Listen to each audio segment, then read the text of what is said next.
Our Father, who art in heaven, hallowed be your name.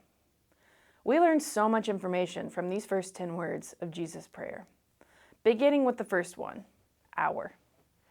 If Jesus had left this word out, the prayer would not be much different. He could have started with, Father who is in heaven, and we all would have understood.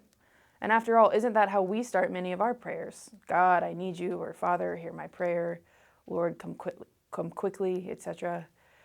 There's no use of a personal pronoun, but an intentional use of the second person. Jesus makes sure that we know we are invited to be a part of this prayer. Using words like our and us serve as a powerful reminder that we are never alone in our faith journey. God is with us, Jesus is with us, and we are with one another. Hallowed is a funny word, and I bet the first thing that comes to your mind for many of you when you hear that word is the title of the 7th Harry Potter book. In that instance, hallows is a noun, it's a thing, and in this instance, hallowed is a verb. When I learned this word in Greek, my professor said it means to holify, so that we would remember it. We don't say that in English. We say to consecrate or sanctify or to make holy.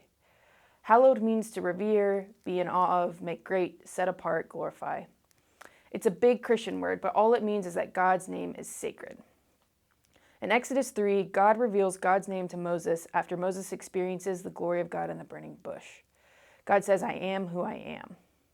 God is called many different things: creator, master, teacher, healer, merciful, sovereign, just to name a few. In several different instances in the Old Testament, people encounter God and then give God a name, because names hold power and significance. Saying someone's name directly to them requires a level of comfortability and familiarity. Saying God's name is a sign of reverence and respect. When we use God's name, we are communicating to ourselves, to God, and to everyone else that we are familiar with God and comfortable using God's name.